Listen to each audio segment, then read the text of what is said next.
तो दोस्तों ये है आपका क्लास 10th बोर्ड का पेपर जो कि इस बार ही बोर्ड में आया है। इसका कोड वर्ड है 801 HG। दोस्तों ये आपने अभी अभी दिया है, मैं भी जानता हूँ। मैं आपको इसमें जो MCQ जो आपने करे ही ना, MCQ को मैं आपको बताऊंगा कि आपने कौन से MCQ सही करें और कौन से MCQ गलत करें। तो दोस्तों ये है आपका अनुप्रमाण पत्र रोल नंबर, यानी कि आपने रोल नंबर और यहाँ पर अपना नाम डाला होगा। तो ये सन 2024 का हिंदी का पेपर है और 15 मिनट जो आपको पढ़ने के लिए दिए जाते हैं। अब यहाँ से आपका पेपर स्टार्ट है। खंड ए। तो दोस्तों आपका पहला जो पेपर है, यानी कि आपका पेपर का जो MCQ है पहला, वो है रक्षाबंधन नाटक के नाटककार हैं। तो दोस्तों इसका पहला जो है वो है बी। ये पहला है इसका बी। मैंने यहाँ पर निशान भी लगा दिया, आप चाहें तो इसका स्क्रीनशॉट मार सकते हैं। अब आपका यहाँ सेकंड है रामधारी सिंह दिनकर की रचना। तो उनकी रचना दोस्तों पहली आपकी संस्कृति के 4 अध्याय। मैं नहीं जानता आपने कौन सा लगाया, लेकिन मैं आपको वो बता रहा हूँ जो मैंने जो देखे वो सही हैं। तो अब आपका राग दरबारी रचना के उपन्यासकार हैं श्रीलाल शुक्ल। इसका दोस्तों सेकंड है बी।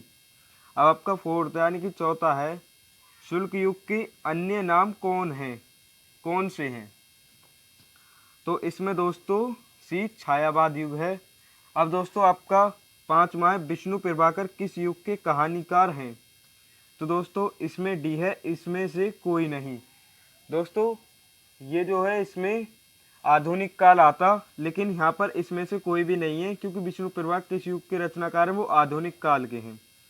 और दोस्तों आपका छठा है भाव विलास के रचनाकार हैं। तो हाँ दोस्तों यहाँ पर पहला है सेकंड वाला ए। दोस्तों यहाँ पर आप देख सकते हैं, आप चाहें तो इसका स्क्रीनशॉट भी मार सकते हैं। अब आपका सातवां, तो सातवां यहाँ पर प्रयोगवादी काव्य की विशेषताएं हैं।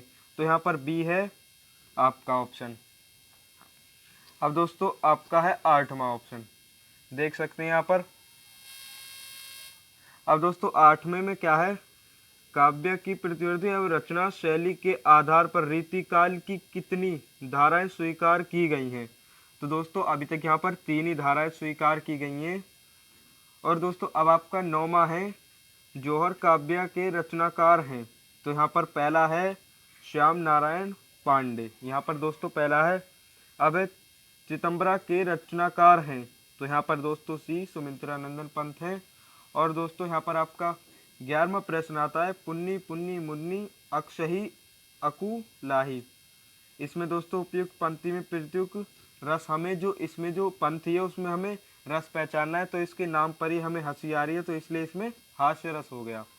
अब दोस्तों 12वां है आहुति सी गिर पड़ी चिंता पर चमक उठी ज्वाला सी। इसमें उपयुक्त पंक्ति में कौन सा अलंकार है। तो दोस्तों इसमें सेकंड अलंकार है उपमा अलंकार। अब दोस्तों आपका 13वां है दोहा। छंद का ठीक उल्टा छंद कौन सा है। तो इसका छंद सोटा है। अब दोस्तों आपका 14वां प्रश्न है, अब आपका 14वां प्रश्न ये है दोस्तों अनुरूप शब्द में प्रयुक्त उपसर्ग है। तो यहाँ पर अनुरूप में होता है अनु, इसमें है सी। अब दोस्तों आपका 15वां है रामकृष्ण में कौन सा समाज है। तो इसमें द्विंद समाज है, यानी कि बी। अब दोस्तों आपका 16वां है वायु समीर में बयार पर्यावरण है। तो इसमें दोस्तों सी है हवा। अब दोस्तों 17वां है आपका तस्में शब्द में विभक्ति एवं वचन है।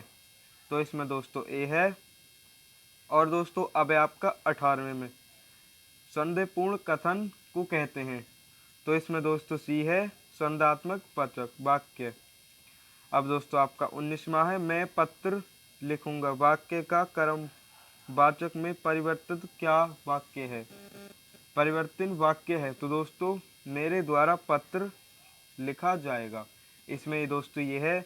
अब दोस्तों आपका मैंने 19 बता दें। अब आपका 20वां स्थानवाचक क्रिया विशेषक है।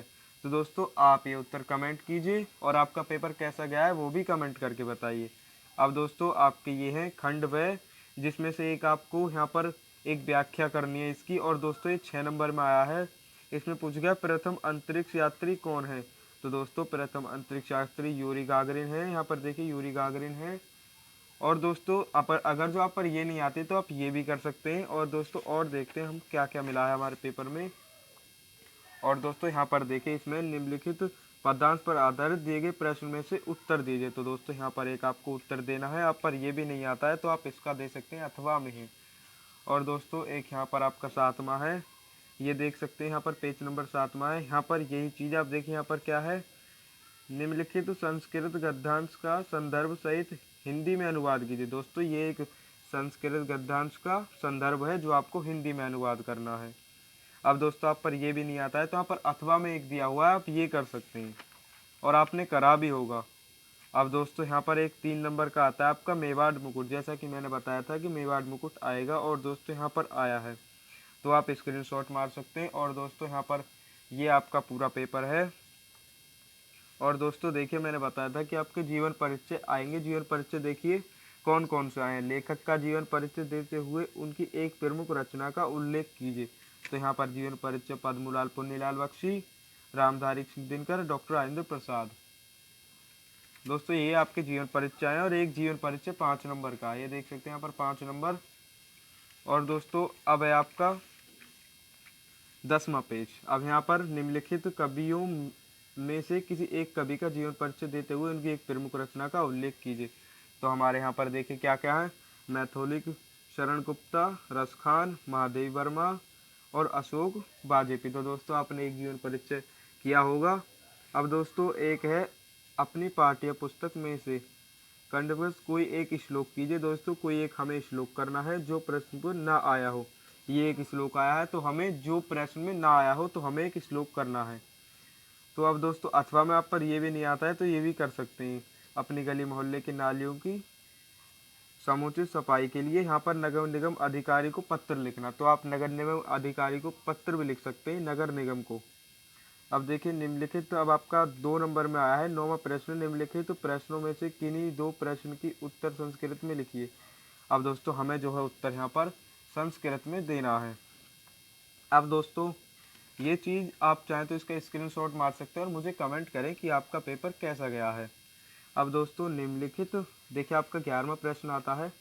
11वां पेज का प्रश्न है दोस्तों 7 नंबर का है, आप देख सकते हैं यहाँ पर है, निम्नलिखित विशेषों में से किसी एक विषय का निबंध लिखिए। दोस्तों आपने निबंध जरूर लिखा होगा। देखिए, किसी यात्रा का वर्णन कीजिए, एक शिक्षा नीति का निबंध कीजिए या फिर इंटरनेट का निबंध कीजिए। यहाँ पर एक आपको विषय का निबंध करना है। यहाँ पर आत्मनिर्भर भारत के ऊपर कीजिए, पुस्तकालय से लाभ। दोस्तों जो भी आपको लाभ है वो आप कर सकते हैं। अब दोस्तों मैं जानता हूँ कि आपने MCQ जो है वो सही लगाए होंगे। और दोस्तों आपका सेंटर किस स्कूल में गया है वो हमें कमेंट कीजिए और आपने कितने उत्तर अभी तक सही किए हैं।